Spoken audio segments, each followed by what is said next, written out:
أعوذ بالله من الشيطان الرجيم بسم الله الرحمن الرحيم السلام عليكم ورحمة الله وبركاته الحمد لله والصلاة والسلام على رسول الله وعلى آله وأصحابه ومواله لا حول ولا قوة إلا بالله أما بعد. Puji dan syukur kepada Allah Subhanahu wa taala.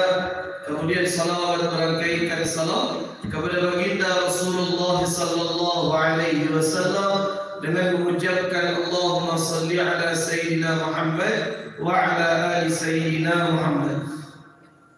Bapak Ibu kaum muslimin kaum muslimat yang dimuliakan oleh Allah, kajian zuhur yang akan kita sampaikan Bapak Ibu lanjutan kajian kita bulan yang lalu tentang harta-harta yang diharamkan oleh Allah Subhanahu wa taala.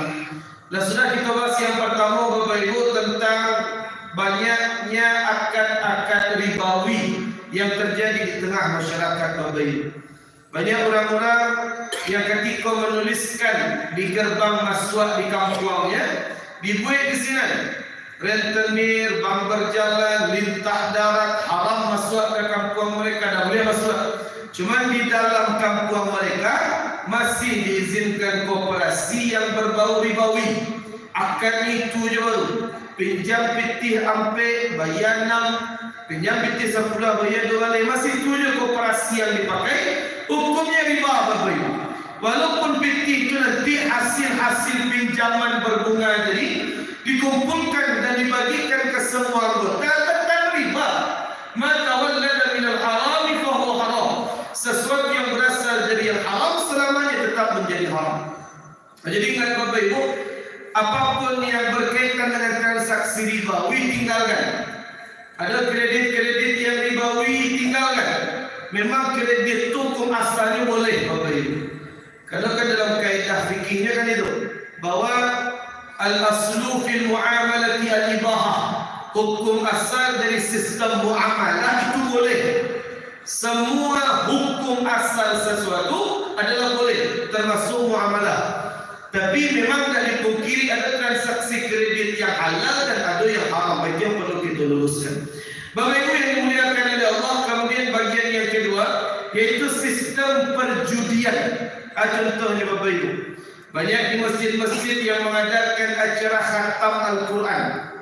Khatam Quran itu bagus Bapak Ibu, menanamkan kecintaan Al-Quran kepada hati anak-anak awak.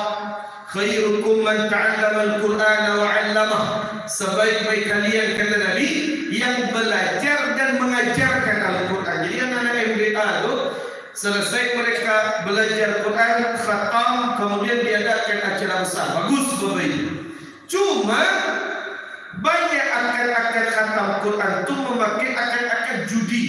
Contohnya Bapak Ibu, setiap anak-anak yang akan dikhatamkan Quran, dialean, itu kan biasanya pengurus masjid meminta iuran kepada mereka. Ini panitia khatam itu minta iuran kepada anak-anak yang akan dikhatamkan Quran. Kalau sebulan yang lalu rata-rata musaji-musaji sedang musim khatam Quran pada. Jadi dimintalah iuran ke setiap anak-anak. Ada yang menetapkan 1 juta per anak, 1.500.000, 1.600.000, 1.300.000. Tidak ada masalah. Sampai di sini aman. Tidak ada masalah di sini. Jadi ketika anak-anak membayar iuran wajib, di mana tak kesalahan fatalnya Bapak Ibu? Biasanya kan hadiahnya pun kadang-kadang Bapak Ibu. Ada di berbagai tampil, juara satunya kulkas, ada yang mesin cuci, ada mesin jahit, bahkan dokter Turki yang jadi kan. Kemudian ada bintang ameh, kemudian ada beraneka ragam.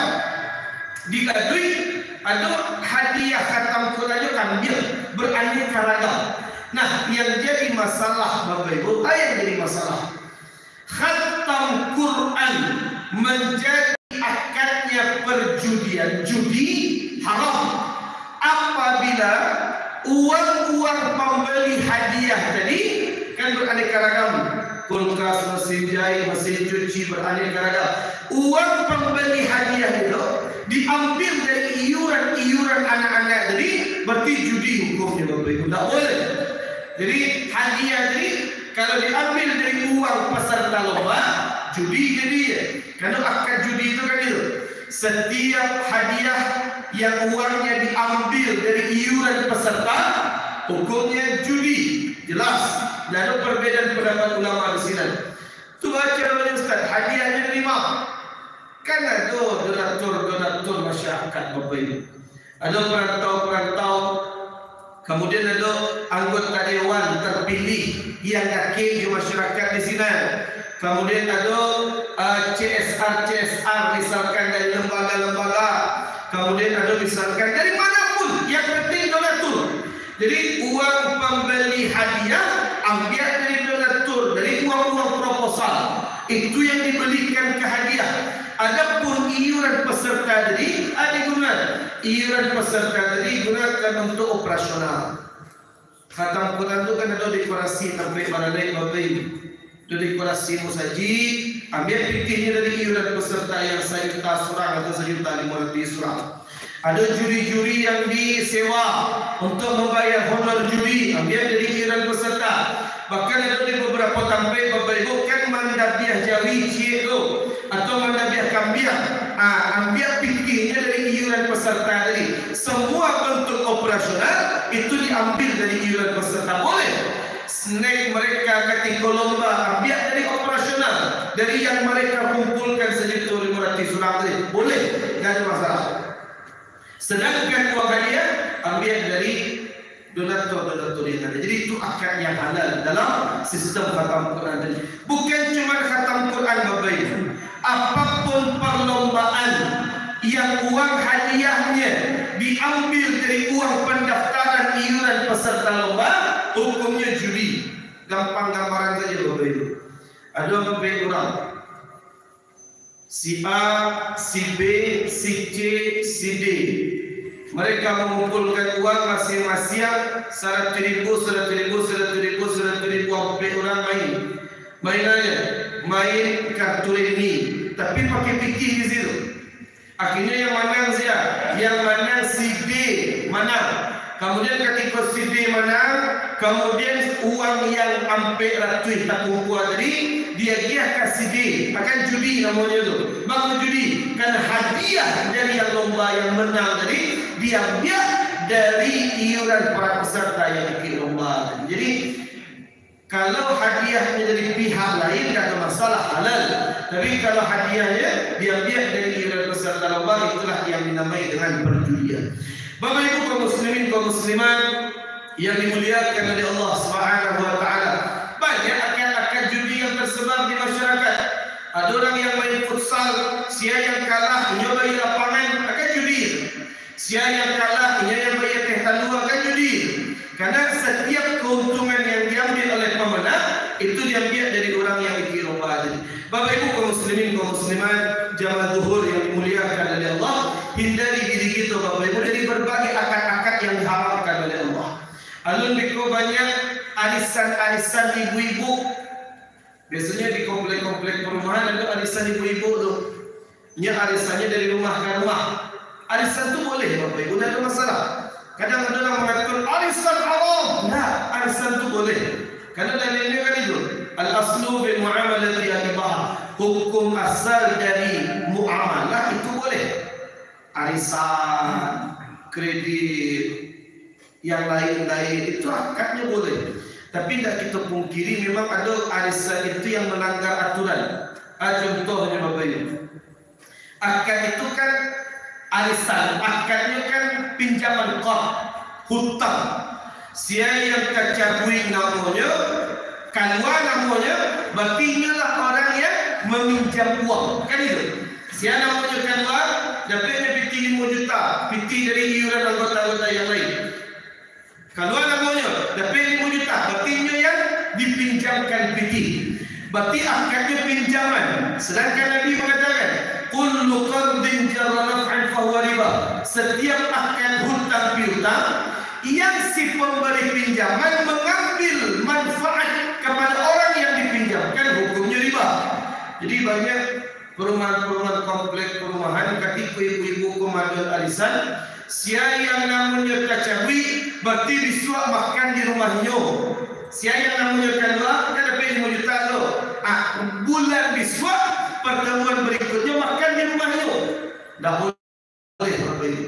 Berarti ibu-ibu lain yang meminjamkan beliau piti yang kedua namanya kan jadi pinjaman tuh, mengambil manfaat kepada orang yang dipinjamkan. Nah, jadi itu yang perlu kita luruskan Bapak Ibu. Akad riba itu makanya Nabi mengatakan nanti di akhir zaman itu riba itu seperti bulu-bulu yang berterbangan, debu-debu. Setiap orang akan terkena dampak riba. Jadi kalau tak hati-hati itu di situ. Kemudian berikutnya Bapak Ibu, ada akad-akad perjudian yang lain, ada perdagangan. Perdagangan itu boleh, jelas. Ahallallahu al-bai'a wa harrama riba. Jual beli itu halal, itu Nabi pun seorang pedagang. Tapi ingat, salah satu yang diharamkan itu Bapak Ibu, jual beli itu dilakukan ketika azan berkumandang. Nabi melarang dalam sebuah hadis. Jadi ketika itu terjadi jual beli, kemudian azan berkumandang, kita tinggalkan azan, kita tinggalkan salat, kemudian disibukkan diri dengan jual beli. Hati-hati Bapak Ibu. Makanya Nabi dalam sebuah hadis mengatakan, Allah tidak akan meridai orang-orang yang tetap melakukan jual beli ketika azan berkumandang. Memang kita dapat keuntungan Bapak Ibu, tapi Allah akan mengambil keuntungan itu dengan cara Allah sendiri. Dapat untung dari jual beli ketika azan berkumandang, katakanlah 1 juta keuntungan bersih. Pulang ke rumah, kecelakaan di jalan, rusak berpelto, keluar piti. Kemudian pulang ke rumah, anak sakit, dibawa ke klinik berobat, keluar piti di silan. Allah tarik dengan cara Allah sendiri. Jadi dengan Bapak Ibu, jaga diri kita, keluarga kita dari harta-harta yang diharamkan oleh Allah. Bukankah Nabi mengatakan, ayyuma lahmin nabata min haramin, setiap darah yang mengalir dari dalam tubuh kita yang berasal dari haram, fannaru aula bihi, maka neraka lebih pantas baginya. Siapa yang di dalam tubuhnya ada dari darah setetes mengalir dalam tubuhnya, ada daging yang sakit tadi yang tumbuh yang berasal dari haram, maka neraka tempatnya. Maka jangan kita suapkan anak kita dari harta-harta yang diharamkan Allah Subhanahu wa taala. Mudah-mudahan Bapak Ibu dengan perdagangan yang baik, dengan perdagangan yang sesuai dengan syariat Islam, Allah menjadikan perdagangan kita tijaratan dan taburah, perdagangan yang tak pernah rugi, mendatangkan keberkahan bagi kita dan keluarga kita. Karena harta yang halal bisa menyebabkan keluarga yang sakinah, mawaddah dan warahmah. Hadanallahu wa iyyakum ajma'in. Assalamualaikum warahmatullahi wabarakatuh.